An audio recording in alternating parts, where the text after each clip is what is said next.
তোমরা অনেক ধরনের গার্লিক রেসিপি ট্রাই করেছো, যেমন কি গার্লিক চিকেন, গার্লিক পনির, গার্লিক মাশরুম, কিন্তু গার্লিক ফিশ কি ট্রাই করেছো কখনো? যদি না ট্রাই করে থাকো, আজকের রেসিপিটা অবশ্যই তোমাদের জন্য।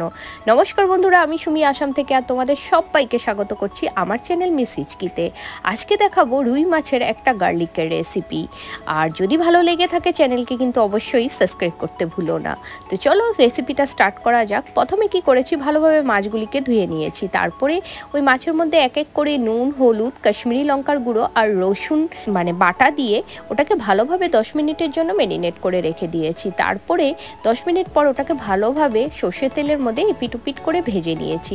ভাজা হয়ে যাওয়ার পর এক এক করে ওই কড়াইয়ের মধ্যে অ্যাড করেছি 3টে মিডিয়াম সাইজের পেঁয়াজ কুচি। পেঁয়াজটাকে আমি একদমই মিহি করে কেটে নিয়েছি। তারপরে ওটাকে ঢেকে প্রায় 5 মিনিট হতে দিয়েছি। লাইট ব্রাউন যখন হয়ে গেছে তখন এক এক করে ওই পেঁয়াজের মধ্যে অ্যাড করে দিয়েছি।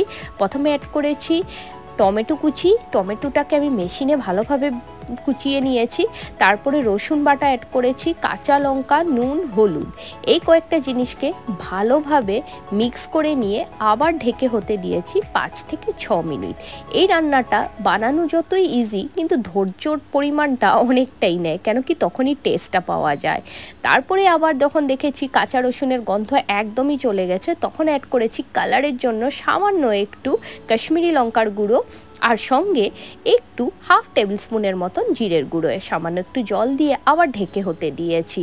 তো ওই যে জলটা অ্যাড করেছি ওটাই কিন্তু লাস্ট জল, তারপরে আর কোনো ধরনের জল অ্যাড করবে না, কেন ওটা ঢেকে ঢেকে যতক্ষণ না কাঁচা গন্ধটা চলে যাচ্ছে ততক্ষণ হতে দেবে। তারপরে অ্যাড করে দেবে মাছটা, গরম মশলা আর ধনেপাতা। বাস, আমাদের গার্লিক ফিশ একদমই রেডি। গরম ভাতের সাথে না দারুণ লাগে, অবশ্যই একবার ট্রাই করো।